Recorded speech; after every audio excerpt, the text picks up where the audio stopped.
hapon sir, kasi panganin mo? Joel Badina, sir. Jewel ba din pila edad? 40 City, sir. Taga-asa ka? Taga Carita, Cebu City. Okay kasi panginabuhi ni mo ron sir? Kani, musician sa Port San Pedro, sir. Pinaging inyo pagtukar. Doon mo Panginoon, hog donation, mo ni no? Mo ni siya, sir. Doon mo hog donation no. Sige. Unsay imong pangayoon nga tabang sir sa mga listeners sa Bombo Radio o sa mga viewers sa Facebook page sa Bombo Radio Cebu? Mga paghinaot lang nako unta sa mga viewers nga nakakita aron namong tulo man may kablayan dinhi kini usa nako kay suon.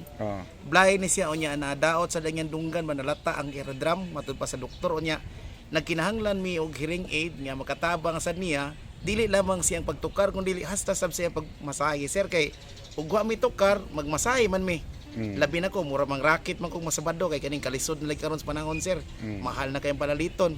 So mora ginay among sa dakong pagpaubos o kami mo pagkaubos gyud sa pagpangayo ani nga hearing aid nga unta dunay maluoy o mga foundation ba nga mosagop nining mauna mo nga mga pangaliw po diha ninyo sir. Kasi pangalan sa mga igsoon. Jake Isidro sir. Dugay na siyang nabungol. Taod-taod na sir. Gamay pa mga 15 years old. Okay. Anong nalata man iyang eardrum? Di ingon ani mo gud sir sa mga bata pasad mi sa una kining kabugoy-bugoy lagi nga magisablig-sablig anang tubig nya. Inig kasud sa dunggan sa tuslukon og bisag unsa mo lata ang yang eardrum sir. Nakita sa doktor kay tuslukon ba. Kasa siya nabuta? Inborn nga mo sir mga kuani congenital cataract.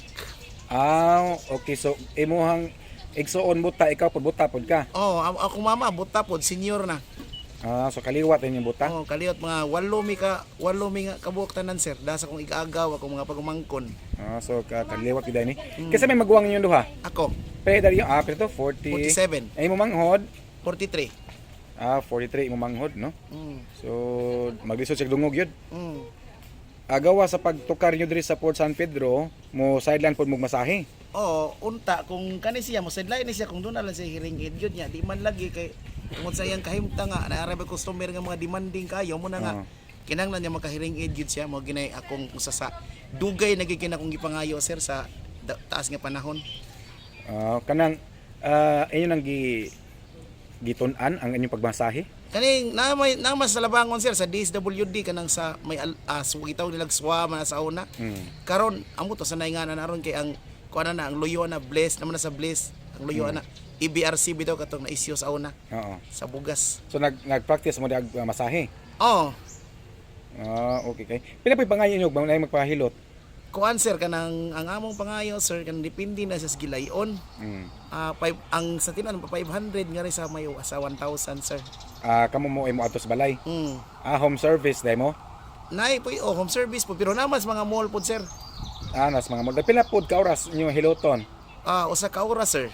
Kung ana sa balay mo kapin gina siya mo 10 minutes or labing dugay 1 hour and 30 minutes sir. So ug nas balay mo kapin sa usa ka oras. Mga 1 hour og 10 minutes, 1 hour og 30 minutes. Minyo sad ka? Wa pa sir ay? Ay mong pares, ay mong igsoon? Wa pa sad sir. Wala pa sad. So taud-taud mo diri sa Fort San Pedro? Mga mag 2 years mi karong June 20 sir. Okay. So ang inyo mohatag og kalingawan sa mga tawo nga so sa Fort San Pedro mga turista. Sir.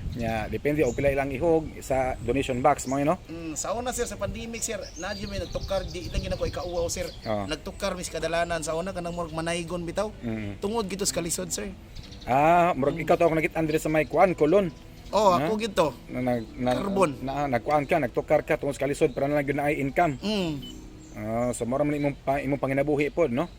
Sige atong panikamutan sir nga dunay maluoy sa mga igsoon nga basit og drop diri ba sa Fort San Pedro pangitaon ni siya para magtudol pod og hearing aid. So ako ang hangyoon ang ato mga Facebook viewers sa Bombo Radio Cebu nga ug na mo'y mga hearing aid diha nga wa na magamita o baka mo palit mo og bag-o para ihatag niya ang Ginoo lay bahala mo balos pod sa inyong kaayo. Sige, og doon na magani mo tabang sir, pasalamati daan sir. Okay, salamat daano sa mga tao nga malumo og kasing-kasing sa ako nagikaingon, isip kabusog uyamot magpakaubos ning inyong ubos nga igsuon, Mr. Joel Badinas. Ako lay nagdawa sa tingog sa kong manghod kay di man lagi tawo na siya kadungog niya. Simpre musikiro man yan hibong siguro mo nga ngano makatukar man siya nga di man kadungog kani mga tukar namo amo na ning gipang memorize daan sa wa pa na mahitabo. So kani mga tukara sa una pa niya nay madugang ani. So kinahanglan sad nga padulaan gid siya haron sad jud nga makaduyog siya sa akong nga o makaduyog ko siya mga tukar. Kay kani mga tukara sa una pa man gini na nami mga bag-ong tukar nga puno maminaw may sa mga YouTube sa mga download ingon ana ra gyud ang buhaton. Ano kailangan ka nako sir? Dugay naman ka sa Bumbu Radio sa Suna Libre gud sir minaw magyud ko nimo kanang kuan Suna Libre magabi mo minaw man ko. Mao ba? Mga interview nimo minaw man ko. Mao de kay ibuong ko ba kay na ko nangita nako sumunod gihapit gid ka diri. Sa salamat sir ha. Hindi nangutana lang ko niya. Ang hiling jud karon sir nangutana nami mga 40,000 gyud siya sir diya sa may diin to dapit din sa may Cebu Doctors to dapit. Oh 40,000 gini siya niya. Og naman gani po PWD discount gamay ra pod gihapon niya. Mo na nga si kinsa lagi tong dunay malumog balatian o kasing-kasing maluoy na mo dire. So salamat na lang daan og mayong hapon natong tanan.